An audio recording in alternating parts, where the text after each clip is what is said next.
मौन और शांति से मैं जीवन को जैसा है देख पाऊँ, उसके लिए मुझे ही तो कुछ करना पड़ेगा। ये शरीर और मन मैं हूँ, तो उसको मैं कैसे समझ पाऊँ जो है। आप शरीर और मन है तो शरीर और मन लगातार क्रिया में संलग्न रहते हैं। रुकना ठहरना उनको पसंद नहीं है। उनकी इस क्रियाबद्धता को देखिए ना, जानिए। देखिए कि कैसे मन एक निर्णय करता है और फिर उस संकल्प को बदलने को भी तत्पर हो जाता है, और फिर कैसे बाहर से दूसरा प्रभाव आता है और पुनः वो संकल्प बदल जाता है। और देखिए कि इन सब के मध्य में अनुकंपा कहाँ पर है। कैसे वो जो आपको मिला है, जो आप पर बरसना है, वो अनछुआ रहता है। आपका एक संकल्प, आपका दूसरा संकल्प, आप पर एक प्रभाव, आप पर दूसरा प्रभाव, आपके आते जाते बदलते निर्णय, और इन सब के मध्य में एकाएक आपको कुछ ऐसा मिल जाता है जो अनपेक्षित है। जब मन देखता है कि कितना अर्थहीन है उसका सारा प्रपंच, उसकी सारी दौड़, और कितना अकारण है वो सब कुछ जो उसको यूं ही मिलता है, तब मन सन्न रह जाता है, बिल्कुल थम जाता है। स्टन्ड, वो अवस्था समझते हैं जब अचानक कुछ ऐसा दिख गया हो जो बिल्कुल अप्रत्याशित हो। सारी गतिविधि बिल्कुल थम जाती है अचानक। ये क्या हो गया? वो शांति है, वही स्थिरता है, वही मौन है। वो तब तक नहीं मिलेगी जब तक आप देख नहीं रहे कि चल क्या रहा है। देखिए कि चल क्या रहा है, और देखिए कि जो कुछ चल रहा है उसके बीचों बीच, उसके ऊपर वो बरस रहा है जो चलने से नहीं मिलता।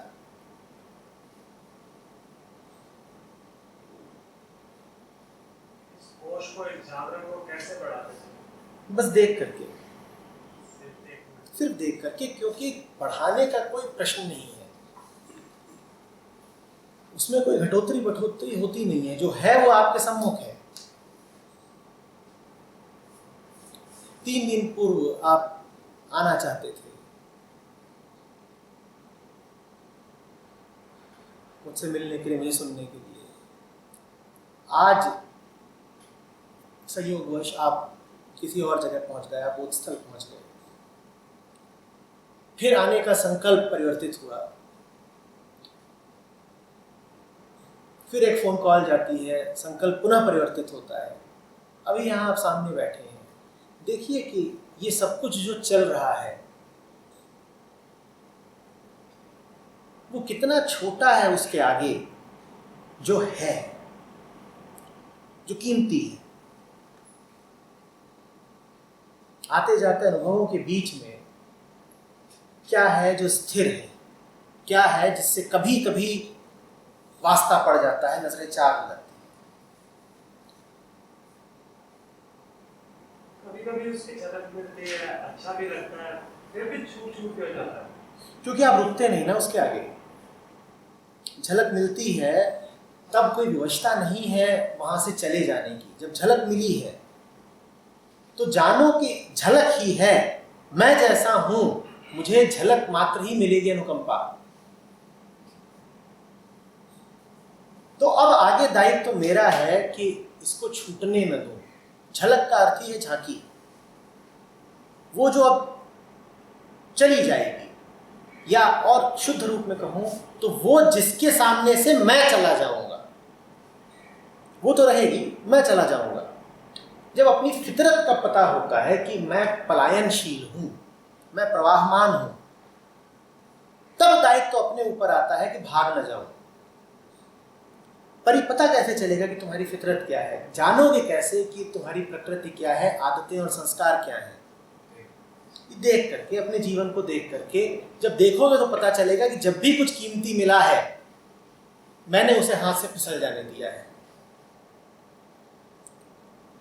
मेरे लिए तो जो कुछ भी मूल्यवान है वो बस झलक मात्र रह गया है।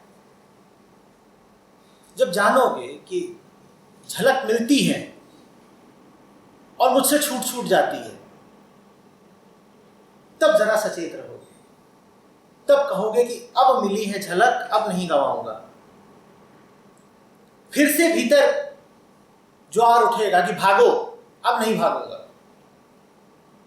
बहुत हो गया अवसरों को गवाना, इस बार नहीं चूकूंगा। पर ये बोध आए तब ना जब पता हो कि अवसर चूकते हो। अवसर चूके ही जाते हो, ये तो तभी पता चलेगा जब जीवन को देखोगे। उसके अतिरिक्त कोई विधि होती नहीं। जिंदगी को देखने के अलावा कोई तरीका, कोई उपाय पाओगे नहीं।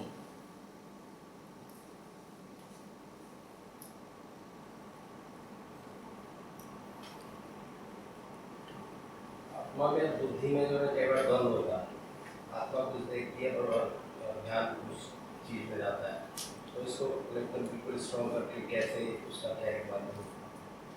बुद्धि का द्वंद्व कोई पहली बार तो नहीं हो रहा है। मन कुछ कहता है, ध्यान कुछ, मतलब अंदर की आत्मा कुछ। जो भी कुछ होता है, जिन भी पक्षों की आप बात कर रहे हैं, ये कुछ कहता है, ये कुछ कहता है, क्या वो पहली बार कुछ कह रहे हैं या वो चिरंतर कहते ही चले आ रहे हैं? आपसे पहले भी कह रहे थे, आपके बाद भी कहते रहेंगे। जिस दिन समय पैदा हुआ था उसी क्षण भीतर की ये उठापटक भी पैदा हुई थी। हमारा ये आंतरिक द्वंद्व हमारे जितना ही पुराना है। जान यदि हम जाते कि इस द्वंद्व की उत्पत्ति कहां पर है, इसका आधार क्या है,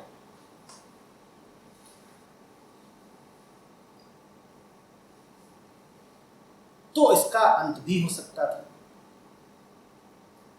उपस्थित तो हमारे सामने सदा है ना। एक कोई रहता है क्या? बटे तो सब हैं। सभी जीते हैं एक फटा हुआ जीवन, खंडित टुकड़ों में। जहां टुकड़े हैं वहीं द्वंद्व है। खंडों की प्रकृति ही है आपस में घर्षित होते रहना। तो जी तो हम सभी एक गृहयुद्ध जैसी स्थिति में रहे हैं, जहां मन मन से लड़ रहा है, आंख आंख से लड़ रही है और हाथ हाथ से लड़ रहा है, अपना ही।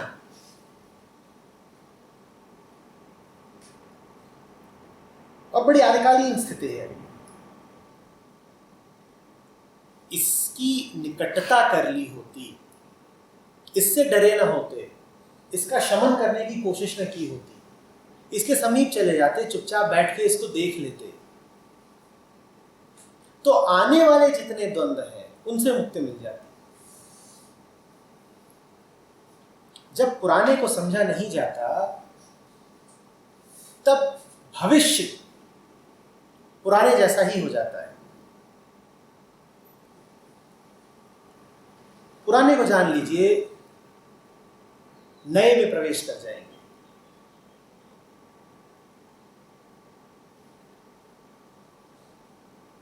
जीवन में कुछ भी ऐसा रहा है क्या जो खंडित ना हो, जिसमें कैवल्य हो? जब हर समय मन बटा ही हुआ है तो जानिए कि इसका तो काम है बटे रहना, और देखिए कि बंटवारा आता कहां से है। एक आपका संकल्प बना था कि नहीं कहीं जाना है, वो कहां से बना था? विचार उठा था, प्रभाव आया था। और दूसरा आपका संकल्प बनता है कि नहीं अब कहीं और जाना है, वो भी कहां से बना? विचार उठा, प्रभाव आया। क्या इतना मुश्किल है ये देख पाना कि ये जो कुछ हो रहा है वो सिर्फ प्रभावों का खेल है?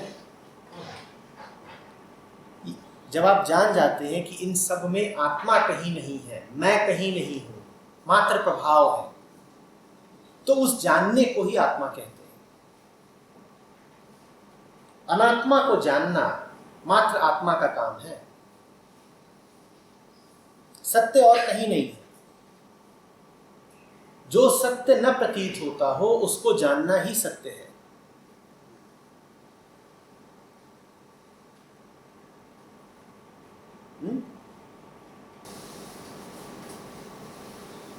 मन की कोई सर्जरी नहीं करनी है, वो तो अपने क्रियाकलापों के द्वारा आंखों के सामने उपस्थित है ही। सब कुछ दिख जाएगा, मैं कौन हूं बिल्कुल स्पष्ट सम्मुख दिखेगा। देखिए, बस देखिए, डरिए मत। हम देखने से बड़ा डरते हैं, हम कहते हैं पता नहीं क्या दिख जाए, और जल्दी हो जाए कि जल्दी दिख जाए, ऐसा। आप अभी जब देख रहे हैं तो उसमें देरी है क्या? आप अभी जब सुन रहे हैं तो उसमें समय है क्या? देखना, सुनना, ये सब तो त्वरित घटनाएं हैं, तत्काल। इनमें न जल्दी होती है न देरी होती है, इनमें समय होता ही नहीं। इनमें जो है वो तत्क्षण है। अब इसमें देरी कहाँ है बताइए? मुझे अभी सुन रहे हैं तो इसमें देरी जैसी कोई चीज़ है क्या? नहीं है ना। तो इस गैप का ना होना यही आत्मा है। ऐसे तो फिल्म देखते हुए भी हो जाएंगे और बिल्कुल काम करते हुए भी। बिल्कुल बिल्कुल फिल्म देखते हुए भी हो जाएंगे। बस ये याद रखिएगा कि जो पर्दे पर चल रहा है और जो उस पर्दे को देख रहा है, वो दोनों अब बिल्कुल एक हुए पड़े हैं।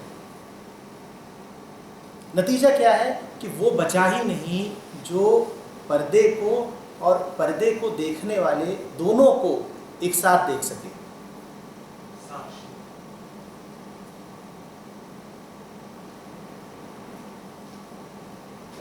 कई बार स्वयं घटित है, जैसे रात में जैसे उठने के बाद में कई बार अपने आप से डर लगता है और लगता है जैसे एक आंख में लाइट जली हुई है, सारा कुछ है, कई बार लगता है कि मैं कौन हूँ। तो वो चीज़ क्या घटित है? कुछ नहीं होती, अपने आप को भी इंद्रियों के माध्यम से ही जानते हैं। रोशनी है नहीं, अपनी ही शक्ल नहीं दिख रही है तो अपने आप से ही डर गए। लाइट है उसके बाद भी अपने से डर लगता है। दूसरे नहीं है ना अभी, वो किसी और दूसरे को देखना चाहता है, दूसरे के माध्यम से अपने को देखना चाहते हैं। जिंदगी भर यही किया है। ये आंखें जो हैं ये अपने आप को हमेशा दूसरे के माध्यम से देखती हैं। रोशनी नहीं होगी तो भी डर जाएंगे, दूसरे नहीं होंगे तो भी डर जाएंगे। अकेलापन बहुत खौफनाक लगता है। इंसान कोई भी कीमत देने को तैयार रहता है सिर्फ अकेलेपन से बचने के लिए। ये सब जो हम कहानियाँ गढ़ते हैं कि बड़ी मायूसी लग रही है, बड़ा सूनापन लग रहा है, या कि अक्सर ये कि भूत प्रेत का खौफ है, अकेले नहीं रहना चाहते, या कि ये कि सेहत खराब है, अकेले नहीं रहना चाहते, ये सब बहाने हैं। ये सब बहाने हैं। अक्सर आपको लोग मिलेंगे जो कहेंगे सेहत बहुत ख़राब है हमारी, ज़रा हमारे साथ रहा करो। सेहत की बात ही नहीं है। या बच्चे होंगे, उनको कहेंगे नहीं नहीं नहीं, वहाँ वो कहेंगे अभी रात में पेशाब करने भी जाना है तो मम्मी साथ चलो। ये सब झूठ है।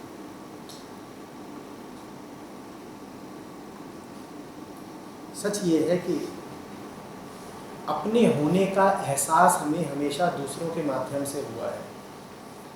दूसरे नहीं रहते हैं तो अपने होने का वो एहसास शिथिल पड़ जाता है जो हमें सामान्यतया होता है। ऐसा लगता है कि हम हैं ही नहीं। वास्तव में सत्य बोल रहा है। जब आपको लगता है कि आप नहीं हैं, उन क्षणों में आपको सत्य की ही प्रतीति हो रही है। अगर आपका होना ऐसा है कि वो सिर्फ तब है जब दूसरे हों, तो आप वास्तव में हो ही नहीं, आपका कोई अस्तित्व नहीं है। आपने देखा नहीं है, आप जब डरते हो, उठते हो तो भागते कहाँ हो? आप भीड़ भाड़ वाली जगह पे जाना चाहते हो। आप जब डरते हो आप पुनः भीड़ की जगह पे जाना चाहते हो। मैं हैरान रह जाता हूँ जब पर्यटन स्थलों पर जाता हूँ, और वहाँ पर कोई किसी से पूछ रहा होता है, अच्छा वो जगह है जाने लायक, दर्शनीय है? तो हाँ जाइए। फिर पूछेंगे भीड़ है ना वहाँ, क्राउड रहती है? अभी आप देख रहे हैं क्या हो रहा है। पूछ तो रहे हैं कि दर्शनीय है, पर इन्हें दर्शन मात्र दूसरों का करना है। जब दूसरे नहीं होते तो स्थिति बन जाती है आत्मदर्शन की। उससे खौफ लगता है, क्योंकि आत्मदर्शन यदि होगा तो वो सब कुछ जल जाएगा जो अनात्म है। तो आदमी ने फिर खूब, कई होते हैं जो अकेले सो भी नहीं सकते, कई होते हैं जो रात में बत्ती जला के सोते हैं। अच्छी से अच्छी फिल्म लगी होगी, सिनेमा हॉल खाली पड़ा है, कई होंगे जो भाग जाएंगे टिकट के पैसे देने के बाद भी।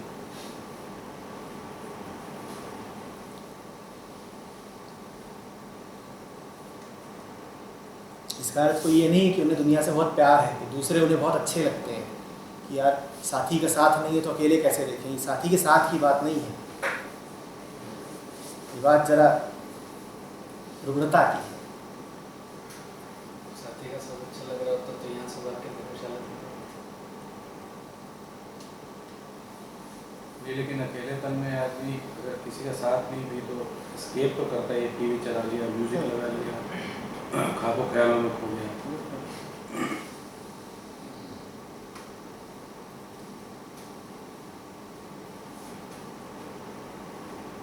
सर ऐसे में नोटिस किया कि अकेले जब रहते हैं तो ज़्यादा होते रहते हैं, बाकायदा जब किसी और के साथ होते हैं, मतलब किसी और के साथ, क्योंकि कोई बोर करने वाला नहीं होता।